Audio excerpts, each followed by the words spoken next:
नहमदुहु व नुसल्ली अला रसूलिहिल करीम अम्मा बाद आऊज़ु बिल्लाहि मिनश शैतानिर रजीम बिस्मिल्लाहिर रहमानिर रहीम रब्बि इश्रह ली सदरी व यस्सिर ली अमरी वहलुल उक़दतम मिन लिसानी यफ़क़हू क़ौली। सफ़र के महीने के हवाले से बदशगुनी क्या है और नेक फाल क्या है, कैसे किसी चीज़ के मुताल्लिक़ नेक जो है नीयत रखनी है और नेक फाल लेनी है कि ये बेहतर है, और बदशगुनी क्या है। बहुत सारे मुसलमान माह सफ़र को बल्कि इंसान या बिल्ली वगैरह को मनूस समझते हैं कि ये इंसान मनूस है। जैसे मैंने पहले भी बात की कि ये बंदा जो है ना ये नूसत है, ये पता नहीं इसकी शक्ल देखता हूँ तो मेरा काम नहीं होता, या ये सुबह सुबह मेरे पास एक औरत आई है, ये बेवा हुई है तो इसको देखे तो पूरा दिन ही ऐसा गुजरता है। अल्लाह ताला माफ़ करे ये सारी तोहमात जो हमने ले रखी हैं, जो दौर जाहलियत में हैं और जो और किसी कौम में तो हो सकती है लेकिन मुसलमानों के लिए बिल्कुल नहीं है। इससे बदशगुनी लेते हैं। मसलन जब कोई इंसान उसका कोई काम खराब हो जाता तो कहता है कि इस काम को हाथ में लेने से पहले मैंने फ़लाँ का चेहरा देखा था, वो मनूस चेहरा मैंने देखा, इसकी वजह जब भी मैं उसका चेहरा देखता हूँ तो यकीन करो मेरा काम नहीं होता। मैं तो कोशिश करता हूँ मुझे नज़र ही ना आए, और वो कौन होता है, वो उन्हीं घर वालों में से कोई होता है, वो उसी के मतलब उसकी राय भी होती है जो करीब लोग होते हैं उनके बारे में। अल्लाह अकबर। इसी तरह कहते हैं कि आज सुबह मैं गुजरा था, जैसे ही मैंने गाड़ी निकाली तो एक बिल्ली मेरी गाड़ी के सामने से गुजर गई। अल्लाह अकबर, काली बिल्ली। तो बस अब जहाँ जा रहा हूँ मुझे नहीं लग रहा कि मेरा वो काम होगा। बहुत सारी जो तोहमात हैं जो मुआशरे में होती हैं, मैं उनकी बातें कर रहा हूँ कि बिल्ली ने रास्ता काट दिया है। अरब जो थे वो लेते थे कि जी परिंदा उड़ाते थे कोई भी काम करने से पहले, और कहते थे अगर दाएं तरफ जाएगा ना परिंदा तो ये काम मेरे लिए बेहतर होगा, और अगर बाएं तरफ जाएगा तो फिर मुझे ये काम नहीं करना, और रुक भी जाते थे।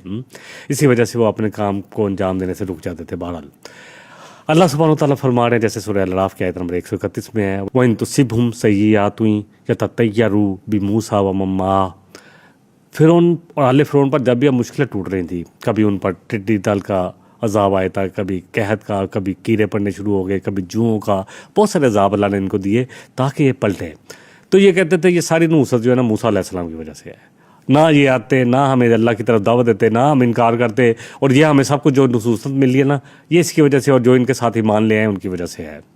रसूल अकरम सल्लल्लाहु अलैहि वसल्लम ने फरमाया छूत लगना, क्या होता है ना छूत की बीमारी के किसी को किसी से लग जाती नहीं, बदशगुनी लेना, उल्लू का जो है मनूस होना कि उल्लू बड़ा मनूस जानवर है, सफ़र का मनूस होना, ये सब लगवियात हैं, लग ख्यालात हैं। अल्लाह के नबी सल्लल्लाहु अलैहि वसल्लम ने फरमाया, सही बुखारी की हदीस है 5707, नबी करीम सल्लल्लाहु अलैहि वसल्लम ने फरमाया कि बदशगुनी नहीं, कोई बदशगुनी नहीं है, अलबत्ता नेक फाल मुझे पसंद है। सहाबा ने अर्ज़ किया कि नेक फाल क्या है अल्लाह के रसूल सल्लल्लाहु अलैहि वसल्लम? तो आपने फरमाया कि अच्छी बात मुँह से निकालना या किसी से सुन लेना। अच्छी बात मुँह से निकालना या किसी से सुन लेना, और अच्छी बात जो है अखलाक की बात, किसी के साथ खूबसूरत सलूक करने की बात, किसी की मदद करने की बात, अल्लाह और उसके रसूल की बात, ये सारी वो बातें जो नेक फाल में आ जाती हैं। और किसी चीज़ से बदशगुनी लेते हुए अपने काम को अंजाम ना देना, ये ऐसा ही है जैसे शिर्क किया जाए। शिर्क है, यकीन जाने, आज पहचान ले इसको। नबी सल्लल्लाहु अलैहि वसल्लम ने फरमाया कि ये बात भी जान लें कि किसी चीज़ से बदशगुनी लेना गोया इस चीज़ को नफ़े और नुकसान सब्र करना है। नफ़ा भी अल्लाह के हाथ में है, नुकसान भी अल्लाह के हाथ में है। और जब हम ये कहते हैं ना कि ये चीज़ जो है ये मेरे लिए नाफ़े नहीं है, ये नुकसान है, मैं इस तरफ जाता हूँ तो मेरा काम नहीं होता, इस तरफ जाता हूँ, तो इसका मतलब है कि हम उसको अल्लाह के शरीक बना देते हैं कि अब नफ़ा नुकसान का इख्तियार किसी और के हाथ में भी आ गया। नबी सल्लल्लाहु अलैहि वसल्लम की वो हदीस तिरमिज़ी शरीफ की मैं अक्सर बयान कर देता हूँ। इब्न अब्बास रज़ियल्लाहु अन्हु फरमाते हैं कि मैं नबी सल्लल्लाहु अलैहि वसल्लम के साथ उनकी सवारी पर था, अभी ज़्यादा बड़े नहीं थे, 10-12 साल की उम्र थी। तो फरमाया लड़के याद रख, कज़न भी थे जो है अब्बास रज़ियल्लाहु अन्हु नबी सल्लल्लाहु अलैहि वसल्लम के चचा थे। तो कहा लड़के याद रख, वालम अन्नल उम्मता, कि अगर सारी दुनिया इकट्ठी हो जाए, पूरी की पूरे इंसान इकट्ठे हो जाए इस बात पे कि तुझे कोई नफ़ा पहुँचा सके, बिशैइन लम यनफ़ऊ का इल्ला बिशैइन, तो नहीं कुछ भी नफ़ा पहुँचा सकेंगे।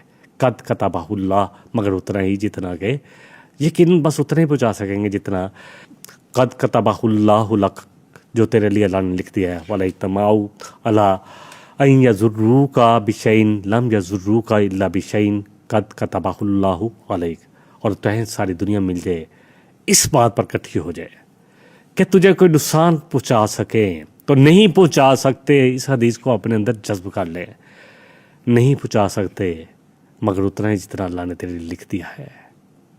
صحیفے خشک ہو گئے، قلم رکھ دیا گیا. یہ وہ چیزیں ہیں جو چینج نہیں ہو سکتی، صرف یقین ہونا چاہیے.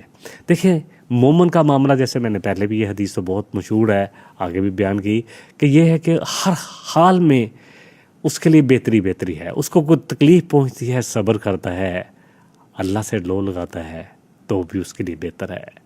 کوئی خوشی پہنچتی ہے تو اللہ کے آگے شکر کرتا ہے، اللہ کو اور بھی شکر گزار ہو جاتا ہے تو یہ بھی اس کے لیے بہتر ہے. تو آپ نے فرمایا مومن کا معاملہ تو عجیب ہے، اس کے لیے ہر حال ہی بہتر ہے. تو اللہ ہمیں ایسا ایمان عطا فرمائے کہ جو بھی ہو، تکلیف ہو یا صحت ہو، بیماری ہو یا الحمدللہ کوئی نہ کوئی اللہ تعالیٰ اللہ نے صحت سے نوازا ہو، نقصان ہو یا نفع ہو، کچھ بھی ہو جائے، ہمیں صبر اور شکر، یہ دو لفظ ذہن میں رکھ لیں. صبر اور شکر، یہی وہ دو چیزیں ہیں جس سے ہم ہر وقت اللہ کے شکر گزار بندوں میں رہیں گے. یہ شکر گزاری میرے اور آپ کے لیے کتنی ضروری ہے. آپ صلی اللہ علیہ وسلم نے فرمایا کہ کسی شخص نے اگر دیکھنا ہے نا تو اپنے سے نیچے والوں کو دیکھو، شکر نکلے گا. پھر انشاءاللہ شکر گزاری کے ساتھ، صبر کے ساتھ انسان اور ڈٹ جائے گا اللہ کے کاموں میں. اصل بات یہی ہے کہ ہمیں ہر وہ کام جو اللہ سبحانہ تعالیٰ نے ہمارے لیے لکھا ہے اور جو بھی ہوتا ہے ہمارے ساتھ، وہ اللہ کی مرضی کے بغیر نہیں ہو سکتا. کیونکہ ہم جب نماز کے بعد بھی دعا مانگتے ہیں، لا الہ الا اللہ وحدہ لا شریک لہ لہ الملک و لہ الحمد وہو علی کل شیء قدیر اللہم لا مانع لما اعطیت ولا معطی لما منعت. تو اس یقین کو بنانے کی ضرورت ہے. اللہ تعالیٰ مجھے اور آپ کو، ہم سب کو یہ یقین جو ہے، کامل یقین اور صبر جیسی نعمتوں سے نوازے، یہ ہمیں عطا کرے. وآخر دعوانا ان الحمدللہ رب العالمین.